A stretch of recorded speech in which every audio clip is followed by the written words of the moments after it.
오늘 선포된 본문 말씀은 빌립보서 3장 8절에서 14절입니다. 제가 읽어드리겠습니다. 오늘 7절이 한 절 더 추가되어서 프린터물로 주보로 보시지 마시고 화면으로 봐주시면 감사하겠습니다. 그러나 나는 내게 이루었던 것은 무엇이든지 그리스도 때문에 해로운 것으로 여기게 되었습니다. 그뿐만 아니라 내 주 예수 그리스도를 아는 지식이 가장 고귀함으로 나는 그 밖의 모든 것을 해로 여깁니다. 나는 그리스도 때문에 모든 것을 잃었고 그 모든 것을 오물로 여깁니다. 나는 그리스도를 얻고 그리스도 안에 있는 사랑으로 인정받으려고 합니다. 나는 율법에서 생기는 나 스스로의 의가 아니라 그리스도를 믿는 믿음으로 말미암아 오는 의, 곧 믿음에 근거하여 하나님에게서 오는 의를 얻으려고 합니다. 내가 바라는 것은 그리스도를 알고 그분의 부활의 능력을 깨닫고 그분의 고난에 동참하여 그분의 죽으심을 본받는 것입니다. 그리하여 나는 어떻게 해서든지 죽은 사람들 가운데서 살아나는 부활에 이루고 싶습니다. 나는 이것을 이미 얻은 것도 아니며 이미 목표점에 다다른 것도 아닙니다. 그리스도 예수께서 나를 사로잡으셨으므로 나는 그것을 붙들려고 쫓아가고 있습니다. 형제자매 여러분, 나는 아직 그것을 붙들었다고 생각하지 않습니다. 내가 하는 일은 오직 한 가지입니다. 뒤에 있는 것은 잊어버리고 앞에 있는 것을 향하여 몸을 내밀면서 그리스도 예수 안에서 하나님께서 위로부터 부르신 그 부르심의 상을 받으려고 목표점을 바라보고 달려가고 있습니다. 아멘. 한 절씩 교독해서 다시 한번 읽겠습니다.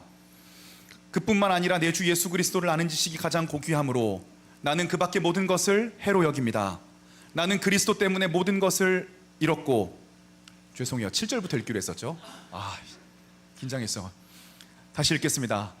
그러나 나는 내게 이루었던 것은 무엇이든지 그리스도 때문에 해로운 것으로 여기게 되었습니다. 그뿐만 아니라 내 주 예수 그리스도를 아는 지식이 가장 고귀함으로 나는 그 밖의 모든 것을 해로 여깁니다. 나는 그리스도 때문에 모든 것을 잃었고 그 모든 것을 오물로 여깁니다. 나는 그리스도를 얻고 그리스도 안에 있는 사람으로 인정받으려고 합니다.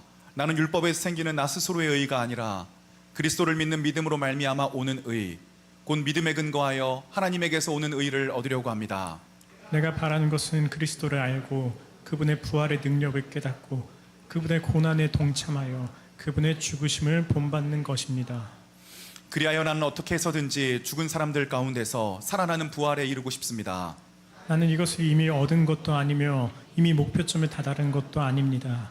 그리스도 예수께서 나를 사로잡으셨으므로 나는 그것을 붙들려고 쫓아가고 있습니다. 형제자매 여러분, 나는 아직 그것을 붙들었다고 생각하지 않습니다. 내가 하는 일은 오직 한 가지입니다. 뒤에 있는 것은 잊어버리고 앞에 있는 것을 향하여 몸을 내밀면서 그리스도 예수 안에서 하나님께서 위로부터 부르신 그 부르심의 상을 받으려고 목표점을 바라보고 달려가고 있습니다. 아멘.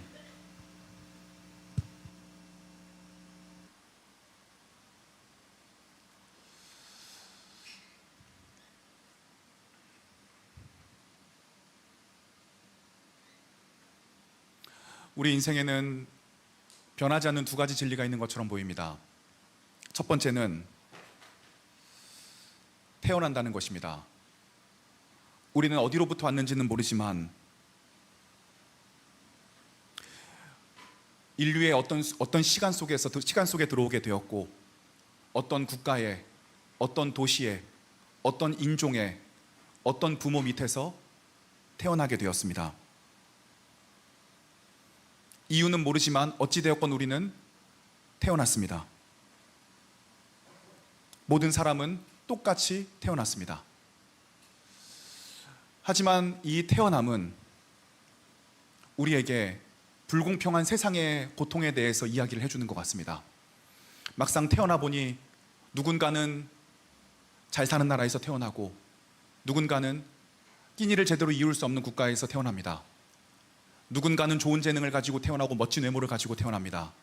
누군가는 좋지 않은 재능과 멋지지 않은 외모를 가지고 태어나기도 합니다.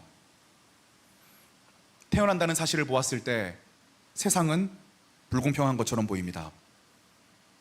그런데 이것은 두 번째 진리로 귀결됩니다.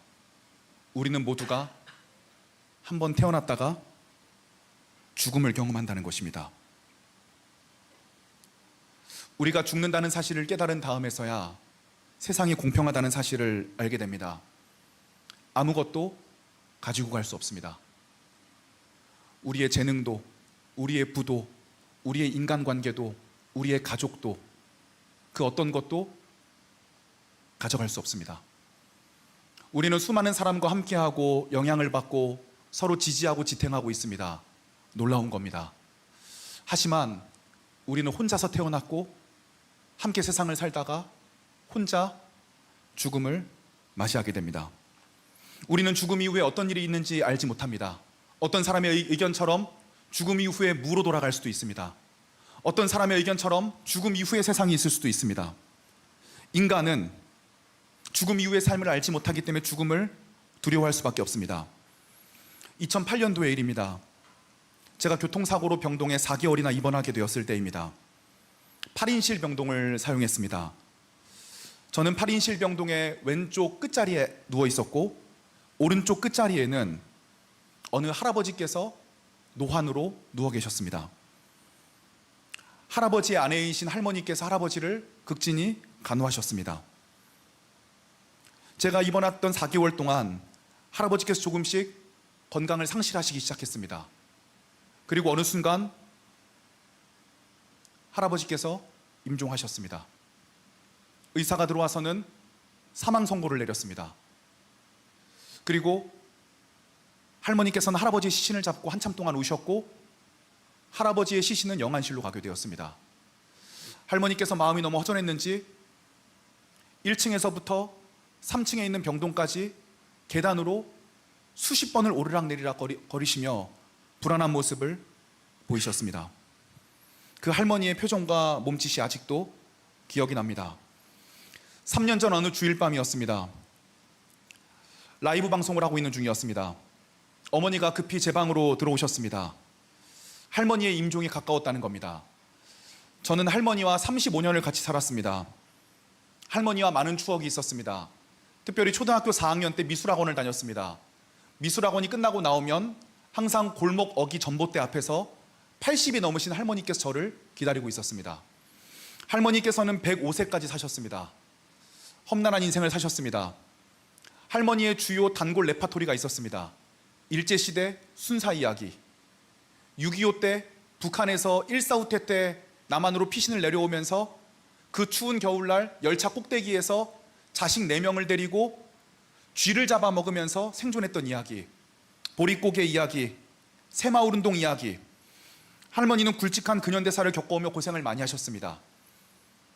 100세가 넘으시면서는 인생을 권태로워하셨습니다. 그런 저희 할머니께서 한 번도 빼놓지 않으신 것이 있습니다. 저희 할머니는 항상 새벽 5시에 일어나서 저희 온 집을 청소하셨고 2시간 기도를 하셨습니다. 할머니가 인생을 살아올 수 있었던 원동력은 예수님을 주인으로 모셨다는 사실이었습니다. 이제 할머니께서 임종을 맞이하십니다. 제가 그 앞에 할머니의 손을 잡고 할머니의 임종을 지키고 있었습니다. 숨이 조금씩 길어지기 시작합니다. 들숨과 날숨의 텀이 길어지기 시작합니다. 그 텀이 너무 길어서 혹여 지금 돌아가신 게 아닐까 하고 코에다 귀를 대어보면 다시 들숨을 내쉬십니다. 그런 순간이 1시간 넘게 계속됩니다. 그리고 마침내 할머니께서 임종하셨습니다. 바로 장례를 치렀습니다. 제가 상주가 되었고 제가 모든 예배를 집도했고 미국에서 오지 못하는 가족들에게 임종 예배를 촬영해서 제가 직접 보내드렸습니다. 입관도 함께 했습니다. 화장도 함께 했습니다. 할머니의 작아진 육체는 불을 통해서 가루가 되어 손바닥에 앉힐 만큼 조그마해져서 제품으로 돌아오게 되었습니다. 이것이 우리의 인생입니다. 인생에는 2가지 진리가 있습니다. 누군가는 태어난다는 것입니다. 그리고 우리는 살아가다가 누구나 다 죽는다는 것입니다. 죽음은 누구에게나 두렵습니다. 많은 사람들이 죽음을 끝이라고 생각하기에 더 두렵습니다. 마더 테레사는 이렇게 이야기합니다. 화면 보여주시죠. 사람들은 죽으면 어떻게 될지 두려워하기 때문에 두려워하기 싫어한다. 죽기 싫어한다.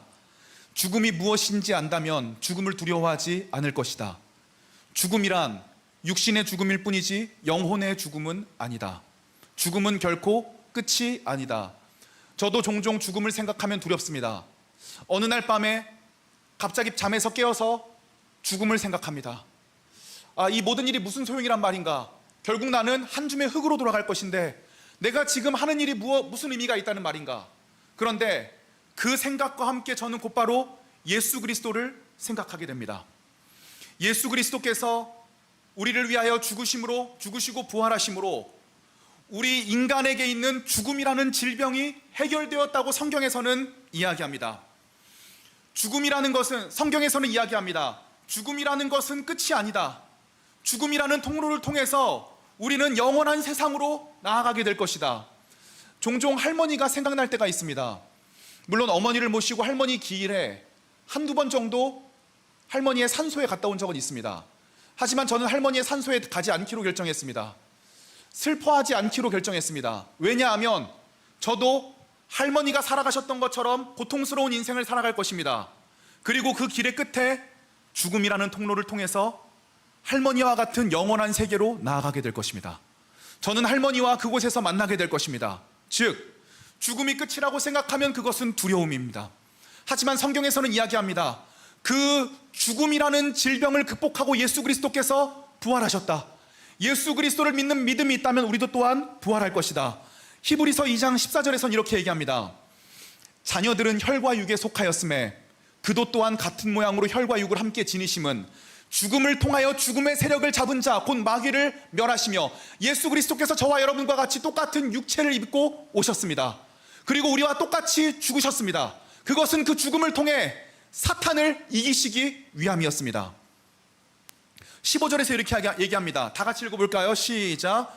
또 죽기를 무서워함으로 한평생 매여 종노릇하는 모든 자들을 놓아주려 하심이라. 시편에서는 이렇게 얘기합니다. 사망아 너의 쏘는 것이 어디 있느냐?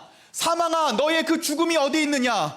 예수 그리스도를 통해 감사할지어다. 예수 그리스도께서 저와 여러분들을 위해 대신 죽으시고 부활하심으로 우리가 이 모든 고통에서 헤어나올 수 있게 되었습니다.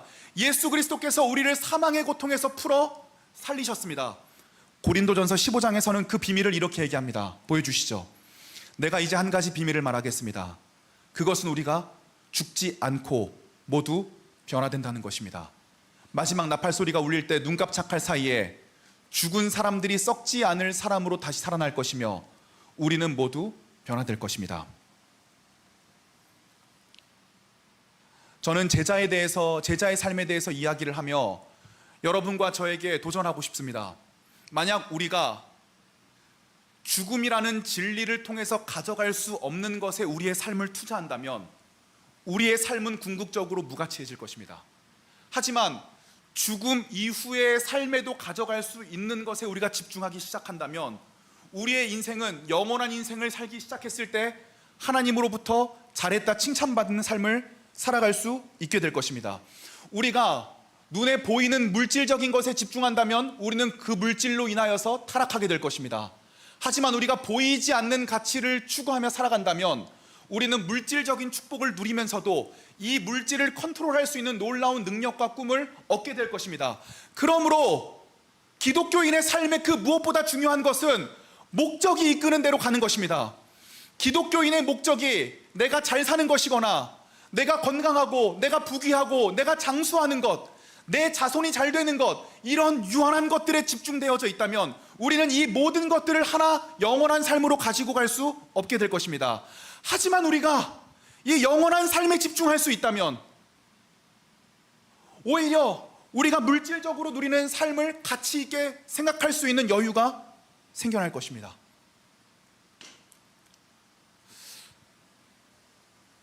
여기 한 기독교인이 있습니다.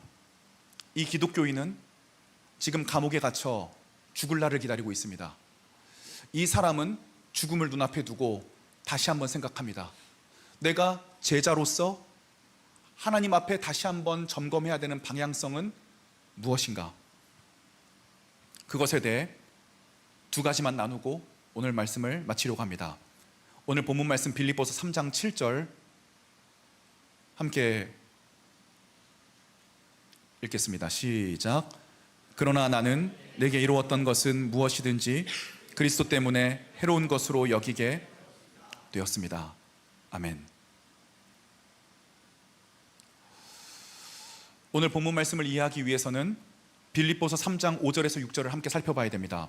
제가 읽어드리겠습니다. 나는 난지 여드레 만에 할례를 받았고 이스라엘 민족 가운데서도 베냐민 지파요 히브리 사람 가운데서도 히브리 사람이요 율법으로는 바리새파 사람이요 열성으로는 교회를 박해한 사람이요 율법의 의로는 흠잡힐 데가 없는 사람이었습니다. 우리 교회 스펙 좋은 청년들 많습니다. 바울이 그렇게 고백합니다. 나는 이스라엘 유대 지파 중에서 가장 스펙이 좋은 사람이었다. 나는 타고나면서부터 좋은 스펙을, 좋은 혈통을 가지고 있는 사람이었다. 그리고 그는 이야기합니다. 내가 타고난 가문, 내 지식, 내 스펙, 이 모든 것들을 통하여 하나님께 인정받고 의로워지기 위해 노력했다. 하지만 내가 나의 스펙을 가지고 의로워지려고 노력했던 그 모든 노력이 실패했다. 나는 좋은 가문에, 좋은 학력에, 좋은 재정에 하나님 앞에 놀라운 환경을 허락받았지만 이 모든 것들로도 하나님 앞에 의로워질 수 없었다. 그래서 오늘 본문 말씀 7절에 보면 바울은 그러나로 번역된 접속사 알라를 사용하여 지금까지 본인이 가져왔던 흐름에 정반대되는 이야기를 하기를 시작을 합니다. 이 알라라고 하는 그러나, 이 그러나라는 단어를 통해서 바울은 내가 가진 모든 육체의 자랑거리로 나를 내세울 수 있고 그 자랑거리가 나를 핍박하는 모든 유대 율법주의자들보다 훨씬 탁월한 것들이기는 하지만 이 모든 것들로 내가 하나님 앞에 인정받기는 불가능했고 예수 그리스도를 알게 된 이후에, 즉 믿음으로 내가 의롭다 하심을 받은 이후에 나의 삶이 완전히 달라졌다라고 이야기를 합니다. 제가 유튜브를 시작하고 가장 많이 받은 질문 중에 하나는 이순신 장군이 천국을 갔냐 못 갔냐는 것입니다. 정말 많은 안티크리스찬 분들이 물어봅니다. 그럼 이순신 장군이 천국을 못 갔다는 얘기입니까? 여러 번 얘기했지만 다시 한번 설명드리고 싶습니다. 이 질문을 하는 많은 분들의 전제는 천국이라는 것을 이미 전제하고 있을 겁니다. 그렇죠? 그럼 천국이 무엇인지 한번 생각을 해봅시다. 제가 생각할 때 많은 사람들이 생각하는 천국의 기준은 악이 없는 세상일 것입니다. 천국은 악이 존재해서는 안 됩니다. 자, 그러면 천국에 들어가기 위해서는 내가 몇 퍼센트 정도 선해져야 되겠습니까? 내가 만약에 90% 선해져서 천국에 들어갈 수 있다고 전제한다면 천국에는 나 때문에 10%의 악이 존재하게 될 것입니다. 그러면 저도 천국 가는데 10%의 악이 있고 영훈이도 천국 가는데 10%의 악이 있고 지환이도 천국 가는데 10%의 악이 있고 단순한 산수식 계산으로 10명이 되면 그곳에는 또 악이 많아지게 됩니다. 이런 곳은 천국이 아닐 겁니다. 즉 천국은 완전 무결한 사람, 한 번도 실수해 본 경험이 없는 사람, 한 번도 악한 감정을 품어본 적이 없는 사람, 어떠한 흠도 없는 사람이 들어갈 수 있습니다. 그러므로 결론은 확실합니다. 아무리 위대한 인물이라고 할지언정 성경과 우리가 가진 천국의 기준에 따르면 자기 힘으로는 천국에 들어갈 수 없다는 결론이 나오게 됩니다. 하지만 인간은 자기의에 가득하고 죄의 상태에 빠져 있기 때문에 이러한 논지를 부정하고 싶어 합니다. 그래서 많은 친구들이 이렇게 얘기합니다. 하지만 좋은 일을 많이 했기 때문에 이 사람이 악한 일을 많이 했어도 이게 세임 돼서 죄를 지어도 천국에 들어갈 수 있을 것이다. 성경에서 하나님은 의로운 재판관이라고 이야기합니다. 재판 과정을 생각을 해봅시다. 제가 30년 뒤에 아주 의로운 사람이 되었습니다. 대한민국에 손꼽히는 의로운 성인 혹은 목회자가 되었습니다. 그런데 제가 모르고 큰 범죄를 저질렀습니다. 그럼 법정에서 어떻게 판결을 할까요? 이종찬 목사, 이종찬 30년 동안 좋은 일을 너무 많이 했기 때문에 악한 일을, 큰 일을 하나 저질렀지만 좋은 일을 많이 했기 때문에 세임 무죄. 이것은 옳지 않을 것입니다. 좋은 재판관이란 좋은 일을 한 것에 대해서는 잘했다고 칭찬해 주는 사람일 것이고 악한 일을 한 것에 대해서는 벌을 주는 사람일 것입니다. 우리가 이런 상태에 놓여져 있다는 것입니다. 그러므로 저는 이순신 장군이 천국에 갔는지 못 갔는지는 알 수 없습니다. 하지만 제가 말씀드리고 싶은 것은 인간의 힘으로는 그 누구도 구원을 얻을 수 없고 하나님께서는 때문에 인간이 이해할 수 없는 방식으로 인간을 구원하기를 여기셨다는 것입니다. 이것을 성경에서는 칭의, 나는 여전히 죄인이지만 의롭다고 칭함을 받았다고 이야기를 합니다. 성경을 열심히 읽어야 돼요.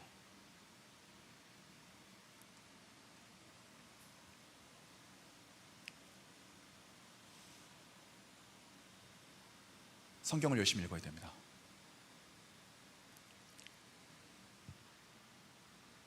내가 의롭다 칭함받은 것이 깨달아져야 됩니다. 단순한 지식으로만 있어서는 안 됩니다. 그런데 이 부분에 대해서 8절 말씀에 바울은 이렇게 얘기합니다. 8절 함께 읽겠습니다. 시작. 그뿐만 아니라 내 주 예수 그리스도를 아는 지식이 가장 고귀함으로 나는 그 밖의 모든 것을 해로 여깁니다. 나는 그리스도 때문에 모든 것을 잃었고 그 모든 것을 오물로 여깁니다. 나는 그리스도를 얻고. 바울은 어떻게 이 과정을 깨달았는가? 바울은 어떻게 이 칭의에 대한 감격과 지식을 깨달을 수 있었는가? 본문 8절에서는 이렇게 얘기합니다. 그리스도를 아는 지식이 있었다. 이 그리스도를 아는 지식의 헬라어 어원은 그노시스입니다. 히브리어 어원은 야다입니다. 2000년대에 야다라는 가수가 있었습니다. 내일이면 눈 뜨지 않고 영원히 잠들길. 남자들이 노래방에서 그 락발라드 엄청 불러 제꼈습니다. 제가 중학교 때였습니다. 야다는 지식입니다. 이 지식은 살아있는 지식을 이야기합니다. 관계 속에서의 지식을 이야기합니다. 지식에 머물러 있는 것, 머릿속에 머물러 있는 것이 아니라 이 관계에서 오는 실질적인 지식. 어떻게 이 지식을 설명할 수 있을까? 저의 연애 스토리를 끌어오는 수밖에 없었습니다. 제가 이제 결혼을 앞두고 깨달은 것은, 옛날에도 저에게 이제 실패한 연애 경험이 있지 않겠습니까? 근데 그때도 항상 기독교인으로서 결혼을 전제로 만나는 게 당연하다고 생각했습니다. 만나다가 우리는 상황이 되면 결혼할 것이다라는 전제를 항상 가지고 만났습니다. 그래서 나는 상대방에 대해서 간을 보고 있다는 생각을 해본 적이 없어요. 그런데 진짜 결혼할 사람을 만나보니까 내가 과거에 연애가 실패한 이유가 너무 간을 봤구나라는 걸 깨닫게 되었습니다. 저희가 처음부터 결혼을 그냥 확정하고 교제를 이제 시작했다 보니까 이 결혼을 확정하고 교제하는 것에서부터 오는 놀라운 안정감이 있었습니다. 그러니까 저희도 이 사람과 사람 관계에서 다름이 있을 거 아니에요. 부딪히는 부분이 있지 않겠습니까?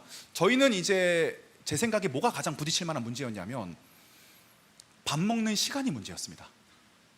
저는 여타 남성들이 그렇듯 밥을 5분 만에 먹습니다. 저희 교회에도 밥 먹기 느린 걸로 소문난 사람들이 있거든요. 예를 들면 최진실 같은.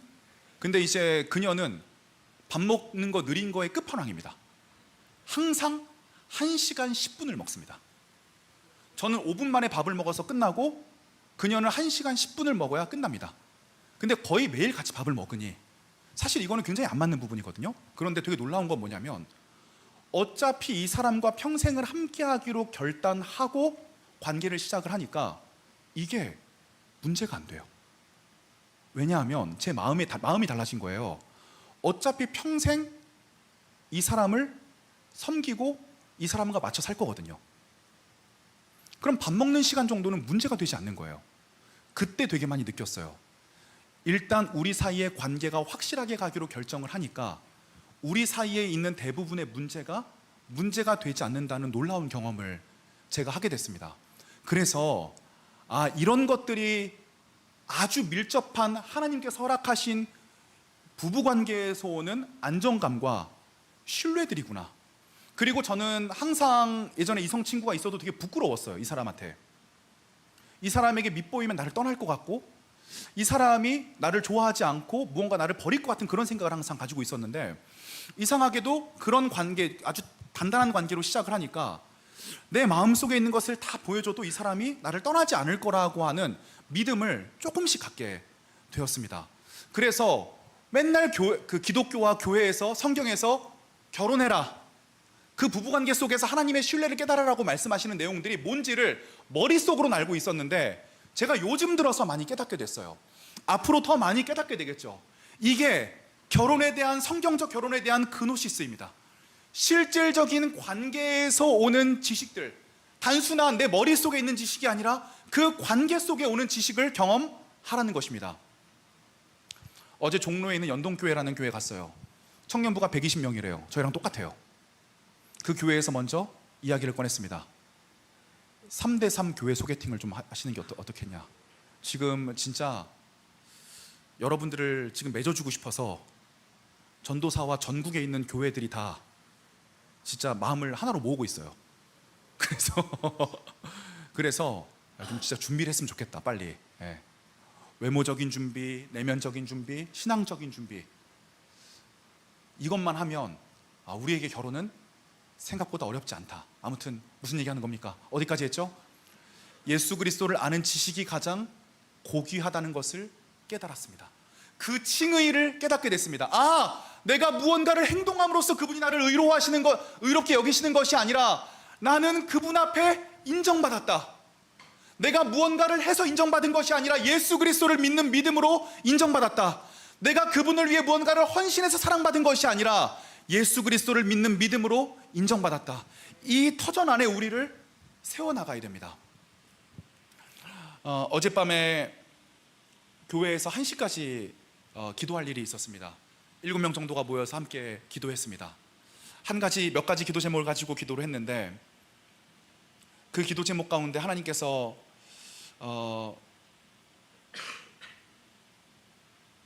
우리에게 어떤 공통의 마음과 응답을 주신 것처럼 느껴졌습니다. 일단 우리가 함께 이 교회의 문제에 대해서, 여러 가지 교회에서 일어나는 문제들, 개인적인 문제든 관계의 문제든 시스템적인 문제든, 이 문제들에 대해서 간절히 기도하는데 회개해야겠다는 마음을 주셨습니다. 그래서 하나님 앞에 이 모든 문제를 가지고 제가 회개를 했는데 그런 기도의 마음들이 나오기 시작했습니다. 하나님, 예수님께서 저희 교회의 진짜 목자시고 저는 사실 우리 교회의 목자가 아닙니다. 저는 예수님께로 이끌기 위해 교회를 잠깐 저에게 맡겨주신 중간 리더이고 중간 목자일 뿐입니다. 그런데 제가 너무 부족해서 우리 교회를 능력 있게 끌고 가지 못했습니다. 그러므로 우리 교회에서 나오는 모든 불만들과 모든 문제들과 이 모든 것들에 대한 책임은 저에게 있고, 이것이 제 부덕함입니다. 주님, 제가 이 문제들에 대해서 더 무릎을 꿇고 기도하지 못했고 더 말씀에 집중하지 못했습니다. 더 큰 사람이 되지 못했습니다. 주님, 이것은 모두 제 문제입니다. 이렇게 하나님 앞에 자복하고 나서 우리가 함께 교회를 위해서 기도하자고 했습니다. 교회를 위해서 기도하는 중에 또 저에게 이런 마음들이 들었습니다. 이 교회에서 생기는 모든 문제들에 대해서 그것을 문제로 보지 마라. 그런 말이 있습니다. 가까이서 보면 비극이요, 멀리서 보면 희극이다. 반대인가요? 가까이서 보면 희극이고 멀리서 보면 비극이다. 가까이서 보면 문제지만 멀리서 보면 하나님 안에서의 놀라운 성장들입니다. 우리 안에 왜 부정적인 마음이 일어날까요? 내 마음을 다시 한번 성찰할 기회를 주시고 공동체가 다시 한번 쇄신하라는 의미입니다. 우리가 공동체 생활을 하다 보면 때로는 나의 문제가 드러날 때도 있습니다. 절망하시지 말길 바랍니다. 저를 보시고 위로 받으세요. 여러분들이 이 중에서 저의 문제를 모르는 사람 아무도 없습니다. 저에 대한 문제를 제일 모르는 사람이 접니다. 그런데 그럼에도 불구하고 예수 그리스도를 아는 지식 외에는 모든 것을 해로 여기기로 결정하고 하나님 앞에 의롭다 칭하심을 받았다는 우리 안에 자존감이 있기 때문에, 그래, 나의 단점과 나의 문제가 드러나는 것은 나의 자존감이 아니다. 예수 그리스도께서 나를 위해 죽으시고 부활하신 것이 나의 자존감이기 때문에 저는 여러분들 앞에 저의 문제를 부끄러워하면서도 그래, 우리 공동체 앞에 내가 성장하는 모습을 보여줘야 된다. 나는 완벽한 사람이 아니다. 그것은 기독교적이지 않습니다. 나는 문제가 많은 사람이다. 하지만 문제가 있음에도 불구하고 예수 그리스도께서 나를 구원하셨고, 그렇기 때문에 나는 공동체에 성장하는 모습을 보이는 것 외에는 방법이 없는 것입니다. 우리가 그렇게 서로 사랑하고 서로의 부족한 모습을 안아주고 서로 사랑하면서 함께 길을 가는 것입니다. 본인이 문제가 있다고 생각하는 청년들이 있다면 정죄하지 않으시기를 바랍니다. 스스로를 정죄하지 말라는 마음을 저에게 어제 주신 것 같습니다. 그것은 가까이서 보면 나의 부족함이지만 멀리서 보면 놀라운 성장이기 때문입니다. 우리가 한계를 느끼는 이유는 성장하고 있기 때문입니다. 우리가 스스로에 대한 부족함을 느끼는 이유는 하나님의 계획에 동참하고 있기 때문입니다. 성령이 우리 공동체에 얼마나 강하게 임재하고 계십니까? 그런데 저와 여러분들이 성령님의 수준에 이르지 못하니 우리가 급격히 성장할 수밖에 없고 우리의 마음에 얼마나 큰 성장통들이 있겠습니까? 이것이 오늘 본문에서 이야기하는 칭의입니다. 예수 그리스도를 아는 그노시스와 야다 위에 우리가 세워져야 됩니다. 우리는 예수 그리스도로 인해 믿음으로 의로워졌기 때문에 이 가장 중요한 영원한 가치에 비하면 우리의 모든 것은 너무나 유한한 것이다. 가치 없다는 거 아니에요. 하지만 그것은 유한한 것입니다. 이 유한한 것들은 이용해야 되는 것이지 영원한 것들이 아닙니다. 그러므로 오늘 본문 9절에서는 이렇게 얘기합니다. 그리스도 안에 있는 사람으로 나는 인정받으려고 합니다. 나는 율법에서 생기는 나 스스로의 의가 아니라 그리스도를 믿는 믿음으로 말미암아 오는 의, 곧 믿음에 근거하여 하나님에게서 오는 의를 얻으려고 합니다. 이 놀라운 능력이 느껴지십니까? 예수 그리스도께서 저와 여러분들을 자녀 삼아 주셔서 우리의 죄를 기억하지 않기로 결정하셨습니다. 우리의 모습이 어떤지 간에 사랑하기로 결정하셨습니다. 그러므로 이제는 잘할 수밖에 없는 겁니다. 이제는 앞으로 전진할 수밖에 없는 것입니다. 저와 여러분들은 아무리 못 살아도 이제 지옥에 못 갑니다. 그러면 이제는 하나님 앞에 전진할 수밖에 없는 것입니다. 그러므로 바울은 고린도전서 4장에 자신의 자존감에 대해서 이렇게 얘기합니다. 3절을 보여주십시오. 너희에게나 다른 사람에게나 판단받는 것이 내게는 매우 작은 일이라 나도 나를 판단하지 아니하노니. 여러분, 왜 이렇게 다른 사람의 판단에 민감하세요? 저와 여러분들도 맨날 다른 사람들 판단하잖아요. 근데 그거를 우리가 다른 사람을 판단할 때, 막 고용훈을 판단할 때 막 패드에다가 막 고용훈 이름을 써놓고 고용훈 MBTI 뭐 스왓 분석, 장점, 단점, 강점, 약점. 아주 못돼 먹은 새끼구만 이 새끼. 약점 이렇게 많아. 아주 이거는 공동체에 얘기를 해야 돼. 이거 얘기를 해가지고 아주 얘가 아주 그 약점을 아주 이렇게 생각을 해요, 여러분들. 그렇게 생각하는 사람 여기 있어요? 그런 사람 있으면 회개해야 돼요, 진짜. 본인 이거 해요. 그거 아니잖아요. 그냥 쟤는 저런가 보다 하고 순간 한번 부정적인 마음 갖고 넘어가고, 야, 걔 그냥 그렇더라 안주거리 삼아 이야기하는 거지. 그거를 그렇게 진지하게 받아들여서 누가 나에게 쏜 화살을 빨리 뽑고 상처를 치유해야 되는데, 그거를 본인 혼자 그 상처를 계속 묵상하면서 나는 쓰레기야, 나는 다른 사람들이 다 그렇게 나를 볼 거야. 저도 유튜브 하다 보면요, 악플 달릴 때 있어요. 그러면 모든 사람들이 더 저를 공격하는 것 같아요. 근데 그때 빨리 마음을 잡아야 돼요. 아니에요. 9,999명은 저를 응원하고 있어요. 한 명이 부정적인 얘기 쓴 거예요. 근데 우리는 그 부정적인 얘기 때문에 모든 사람들이 다 나를 부정적으로 생각할 거라고 생각을 해요. 그러지 않았으면 좋겠어요. 바울은 칭의 위에 자신의 삶을 올려놓았기 때문에 다른 사람이 자신에게 뭐라고 이야기하는지 중요하지 않았어요. 심지어는 나도 나를 판단하지 않을 수 있는 놀라운 자존감을 얻게 되었습니다. 나를 판단하시는 분은 하나님이십니다. 그럼 하나님 앞에 내가 어떤 사람인가가 중요하지, 내가 나를 판단하고 다른 사람들이 나를 판단하는 것이 무엇이 중요하겠습니까? 다른 사람들이 나를 부정적으로 판단하면 아, 그 안에 내 부족한 점이 있나 보구나 하고 그것을 받아들이고, 칭찬으로 받아들이면, 칭찬으로 얘기하면 그냥 그런가 보다 하고 넘어가면 되지, 칭찬하면 그거를 막 이렇게 받아들이고 막 이렇게 막 엄청 막 그거를 야, 역시 나는 받아들이고 막 그거를 막 자존감 삼아가지고 막 나는 그런 사람이야. 그러지 말라는 거예요. 나도 나를 판단할 필요가 없다는 것입니다. 예수 그리스도께서 나를 판단하십니다. 그런데 그 판단은 예수 그리스도의 죽음과 부활로 인해 이미 의롭다는 판결을 받았습니다. 여기에 기독교인의 놀라운 힘과 능력이 있는 것입니다. 지난주에 데살로니가 후서 큐티였는데요, 제가 데살로니가 전후서 진짜 많이 읽었거든요. 근데 큐티 하다 보니까 저도 모르는 구절이 또 있는 거예요. 데살로니가 후서 1장 3절 4절 보여주세요. 형제들아, 우리가 너희를 위하여 항상 하나님께 감사할지니 이것이 당연함은 너희의 믿음이 더욱 자라고 너희가 다 각기 서로 사랑함이 풍성함이라. 충격받았어요. 바울이 데살로니가 교회 사람들에게 감사한대요. 믿음이 자라서 서로 사랑하게 되었대요. 사랑하기 때문에 믿음이 있는 사람이 된 게 아니라 믿음이 자랐기 때문에 사랑하게 됐대요. 근데 그날 제 안에 불만이 조금 있었어요. 하나님이 주신 제 삶과 관계를 사랑하기보다는 불만이 많았어요. 근데 오늘 본문 읽으면서 이 마음이 잘못된 거 알았어요. 내가 믿음이 있는 사람으로서, 의롭다 칭하심 받은 사람으로서 이러한 마음을 가질 수 없다. 내가 믿음이 있는 사람이면 필시 내 삶과 관계들을 사랑하게 될 것이다. 제가 이날 밤에 굉장히 큰 충격을 받았어요. 이것이 그노시스예요. 실질적인 삶의 관계로 우리를 이어가게 하는 것입니다. 그렇다면 믿음은 무엇일까요?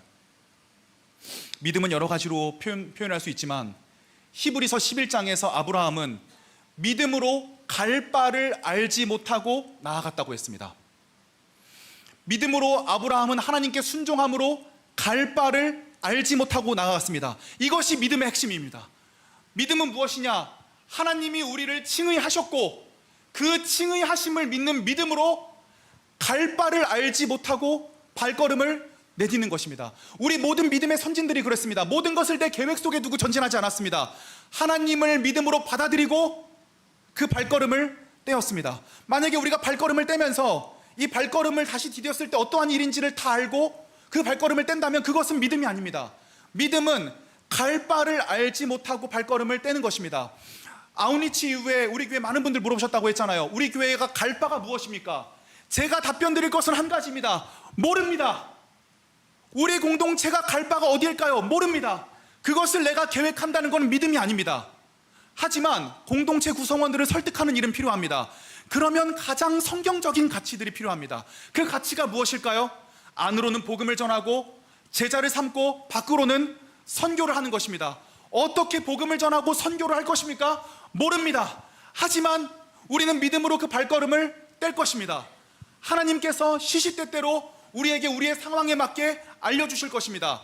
어떻게 나아갈 겁니까? 모릅니다. 재정을 어떻게 할 겁니까? 모릅니다. 어떤 구체적인 사안과 인력의 필요가 있습니까? 모릅니다. 하지만 우리는 복음과 선교와 제자라는 마인드를 가지고 한 발자국을 떼어나갈 것입니다. 믿음은 바라는 것들의 실상이요 보이지 않는 것들의 증거입니다. 두 글자로 하면 실상이고 증거입니다. 보이지는 않고 앞은 알 수 없지만 그것은 진실입니다. 이 한 걸음을 떼는 놀라운 일들이 우리 가운데 일어나는 것입니다. 그러므로 저도 우리 교회를 제 야망 성취의 도구로 사용하지 않도록 무단히 노력하고 여러분들이 지켜봐 주셔야 됩니다. 물론 제가 하고 싶은 일들이 있어요. 한 300명 콰이어도 세우고 뒤에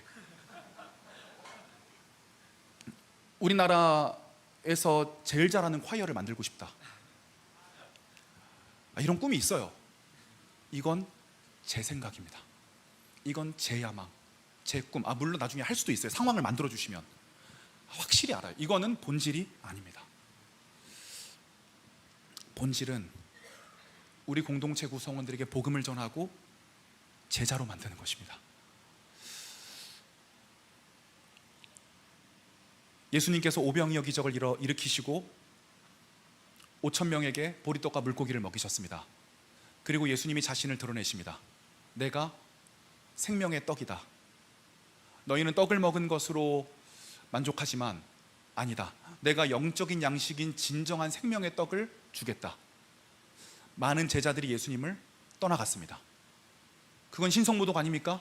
예수님을 떠나갔습니다. 예수님이 부활하시고 나서도 500제자에게 부활한 모습을 보이셨습니다. 그리고 예루살렘에 머물러 기도하라고 말씀하셨으나 380명은 떠나가고 120명이 남았습니다. 성경에서는 숫자를 이야기하지 않습니다. 숫자는 중요하지 않습니다. 저와 여러분들이 정말 예수 그리스도의 제자가 되느냐가 중요합니다. 90년대의 일입니다. 90년대에 30명으로 시작해서 청년 10,000명이 모이던 교회가 있습니다. 이 교회는 담임 목사님이 청년들에게 고지론을 이야기하기 시작했습니다. 고지론은 무엇입니까? 믿는 청년들이 사회의 높은 지위를 점유해야 복음을 전할 수 있다라고 보는 관점이었습니다. 수많은 청년들이 여기에 동의했습니다. 수많은 청년들의 마음에 야망을 깨웠습니다. 아, 예수님을 믿는다는 건 성공한 인생을 사는 것이구나. 세상적으로 성공해야 복음을 전할 수 있구나. 이것은 반은 맞고 반은 틀렸습니다. 성경에는 다니엘과 같은 뛰어난 정치가들도 있습니다. 느헤미야 같은 능력 있는 관료들도 있습니다. 성공한 사람들도 있습니다. 하지만 하나님께서는 실패한 듯 보이는 듯한 삶을 통해서 복음을 전하기를 기뻐하셨습니다. 전도에 미련한 것으로 사람들에게 복음을 전하기를 기뻐하셨습니다. 그러므로 기독교는 숫자가 아니고 세속적 능력이 아닙니다. 저와 여러분들이 100여 명이 모여서 나의 성공과 야망을 위해서 주여 부르짖는다면 그 파장은 세상의 파장과 다를 것이 없습니다. 그것이 바로 세속적인 교회입니다. 그것이 저와 여러분들을 제자로 살아가지 못하게 만들고 결국 우리 교회를 망칠 것입니다. 우리 교회가 제자로 살아간다는 것은 예수님의 말씀대로 살아간다는 것을 의미합니다. 원수를 사랑하고 염려하지 않으며 예수님을 주인으로 받아들이고 보이지 않는 길을 걸어가며 나의 유익보다는 가치 있는 길을 선택하고 세상의 빛과 소금의 경쟁력을 갖춘 사람이 태어나기를 원하시는 것입니다. 많은 사람들이 필요 없습니다. 단 12명만 우리 교회의 제자들이 태어날 수 있다면 우리 교회는 변할 것이고 우리나라는 변할 것입니다. 세상의 가치를 포기한 사람들, 세속적으로 살아가지 않고 예수 그리스도의 가치로 살아가기로 결단한 제자들이 태어날 수 있다면 우리 교회는 달라질 것입니다. 그리고 저부터가 그런 제자가 되어야 될 것입니다. 1:1 제자 양육 이번 주부터 시작됩니다. 오늘까지 양육자분들이 동반자분들에게 연락할 거예요. 내가 당신 양육자입니다. 양육자를 아셨을 때 놀라지 마시길 바랍니다. 특별히 양육자분들 중에서 팀장분들, 찬양팀장님, 새가족팀장님, 청장용 찬양팀장님은 제자양육에서 제외했습니다. 팀장 사역에 집중하라는 겁니다. 이번 동반자들이 신청이 20명 정도가 있는데 나이대가 높아요. 00년생 이후도 제외했습니다. 그 나이 차가 너무 많이 나면 아무래도 좀 서로 힘들 것 같아서. 그래서 00년생 이후 분들은 다음 기수 때에 또 어린 친구들이 지원을 하면 모시도록 하겠습니다. 그리고 저도 앞으로 5개월 동안 외부 설교, 여러 가지 교회 일, 유튜브 일, 많은 부분들을 절제하고 이 3기 제자 훈련에 저의 시간과 정성을 모조리 쏟을 것입니다. 그 과정들을 통해서 저도 제자가 되고 양육자들도 제자가 되고 동반자들도 제자가 될 수 있다면 우리 교회와 하나님이 얼마나 기뻐하시고 달라지겠습니까? 이 삶은 세속에서의 성공을 이야기하는 것이 절대 아닙니다. 예수 그리스도의 제자가 되기로 결단하는 삶을 의미합니다. 히브리서 11장 8절에서는 이렇게 얘기합니다. 믿음으로 아브라함은 부르심을 받았을 때 순종하고 장차 자기 몫으로 받을 땅을 향해 나아갔습니다. 그런데 그는 어디로 가는지를 알지 못했지만 떠난 것입니다. 말씀을 마무리하려고 합니다. 예수님께서 12제자들 데려다 놓고 성경 공부했다는 기록은 없습니다. 설교는 하셨습니다. 아침에는 창세기 공부하고 저녁에는 요한계시록 공부했다는 기록은 없습니다. 그런데 예수님은 제자들과 함께 사셨습니다. 제자라는 것은 지식의 전수 그 이상을 의미합니다. 저와 리더 팀장님들이 먼저 좋은 제자가 되고 우리의 삶을 통해서 또 제자가 생겨나고 그 삶을 본받은 예수님을 따라가는 제자들이 또 생겨나는 것입니다.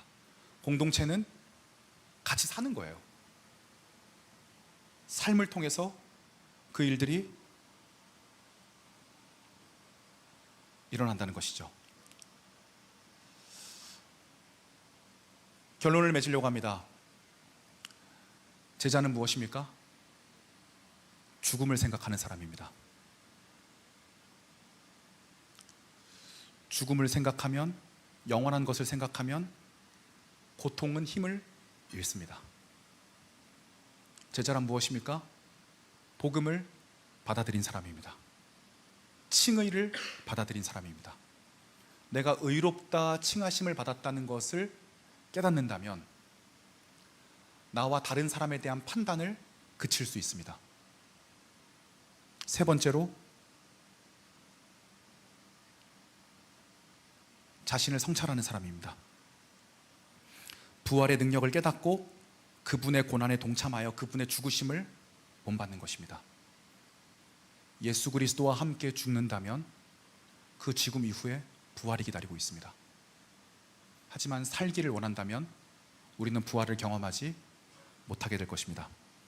저는 저와 여러분들이 그 제자의 길을 가시기를 간곡히 청원드립니다. 우리 함께 말씀 생각하면서 이 찬양 불렀으면 좋겠습니다.